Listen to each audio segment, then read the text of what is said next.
energy and how to channel the flow of energy. And the flow of energy is dealing with what they call the body's meridian.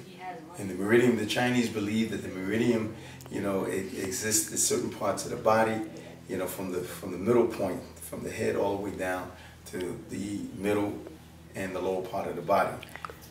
There's certain parts of the day will indicate what part of the flow of energy is existing or form is at its highest point. It's just like the sun rise and the body rise and set with the sun as well in the daytime. And that's what Allah subhanahu wa ta'ala talks about. The day is for seeking livelihood and going about, and the night is for sleep. Because the body in its natural form is dealing with the natural flow and the natural laws of nature, and particularly the sun.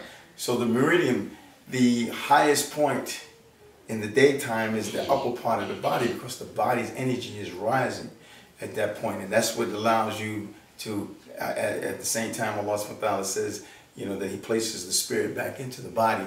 Physically, the body's rising up. It's like the flow of energy now is rising up so that the body can wake up. So all that flow of energy, and that's why the point of energy is risen from when you wake out of your sleep.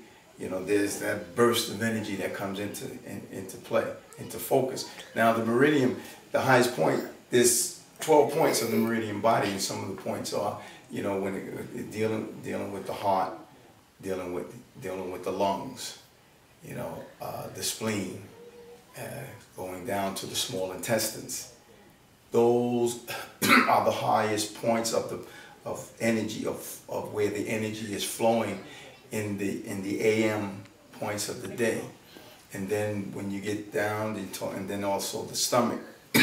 When the flow on the day progresses, then the energy exists in the lower portion of the body, and that's when you talked about the larger, the small intestines, and then you talk about the bladder, the gallbladder, and then you go down and you talk about one of the heating points of the body, the spleen, and it goes down in terms of the liver, and then the kidneys, and these are the lowest points of the body where the energy flows during the later part of the day. So what I want to show you is how to channel that energy, even to understand. Now, it takes a high form of learning, and that has to be retained, and to know when you're at your highest peak at the certain types of the day. If you were to get into a fight, how does that factor in? But that factor in, you say, well, how would I,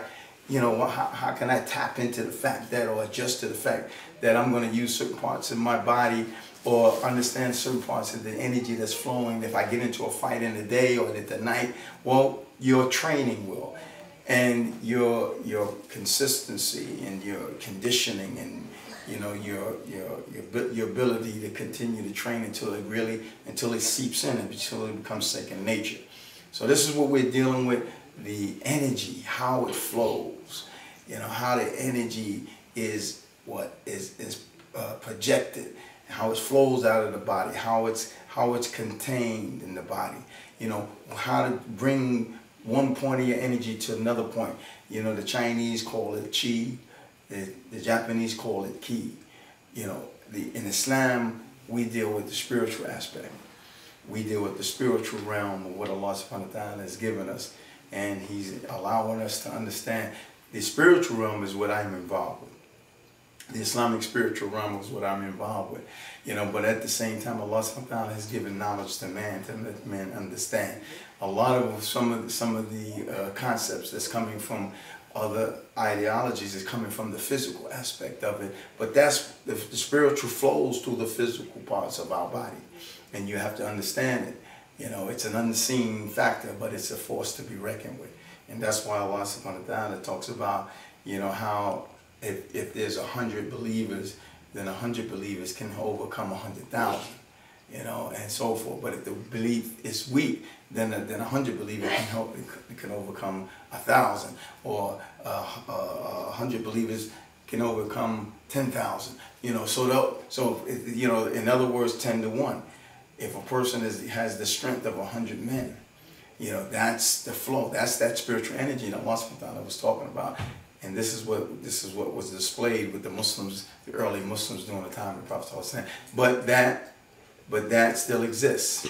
That law that Allah subhanahu wa ta'ala has given, that spiritual law, still exists today. So you just learn how to channel that, and hopefully we can purify ourselves to the extent where Allah subhanahu wa ta'ala can grant us these kind of gifts. But understand the nature of the body, the anatomy, how it's broken down in that sense. And you tap into other ideologies that have basically investigate these areas of studies, these ideologies that have, you know, ventured into this part of the studies of man's nature and how man functions. So we're going to get into that, and I'll show you how to confine that energy and how that energy is what is projected when it comes to striking and moving, you know, and maneuvering and so forth.